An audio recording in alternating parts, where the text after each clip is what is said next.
চাওক অখিলঞ্জীয়া মুছলমানসকলৰ আচলতে যি দপদপনি এই দপদপনি অসমত বন্ধ হ'ব লাগিব। এটা কথা ইতিমধ্যে স্পষ্ট হৈছে যে অসমত বাহিৰাগত মানে যিসকল লোক আছে, যিসকল বহিৰাগত পমুৱা মুছলমান আছে, যিসকল বহিৰাগত অনা অসমীয়া আছে, এইসকলৰ দপদপনি আচলতে অসমীয়া ৰাইজৰ আচলতে জীৱন যাপন আচলতে বিপন্ন হৈ পৰিছে।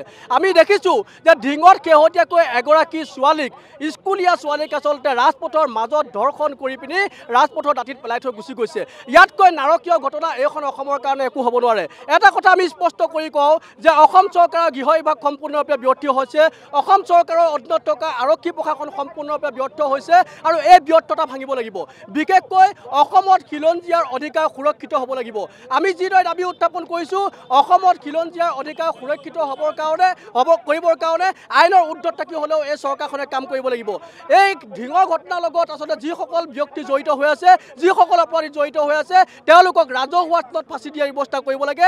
এনেকুৱা ধৰণৰ দৃষ্টান্তমূলক শাস্তি দিয়াৰ ব্যৱস্থা কৰিব লাগে, যাতে যিকোনো অপৰাধীয়ে ভৱিষ্যতে এনেকুৱা ধৰণৰ কাম কৰাৰ আগত 100 বাৰ ভাবিবলৈ বাধ্য হয়, যাতে আমি আৰু এনেকুৱা কাম নকৰোঁ, এনেকুৱা কাম কৰিলে আমাৰ এনেকুৱা ধৰণৰ পৰিস্থিতিৰ উদ্ভৱ হ'ব।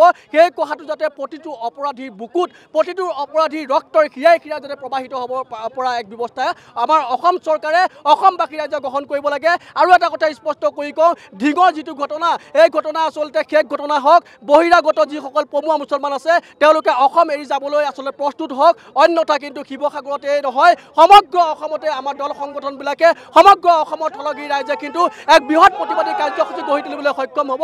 সেই কথাটো কিন্তু ইতিমধ্যে স্পষ্ট হৈ পৰিছে। অসম অচল হ'ব, চৰকাৰ অচল হ'ব। বিভিন্ন পক্ষৰ পৰা আচলতে এই বিষয়বস্তুবিলাক উত্থাপন হৈছে। মুঠৰ ওপৰত থলগীৰ ওপৰত যি অত্যাচাৰ, অসমৰ খিলঞ্জীয়া ৰাইজৰ ওপৰত যি অত্যাচাৰ, এই অত্যাচাৰ বন্ধ হ'বই লাগিব।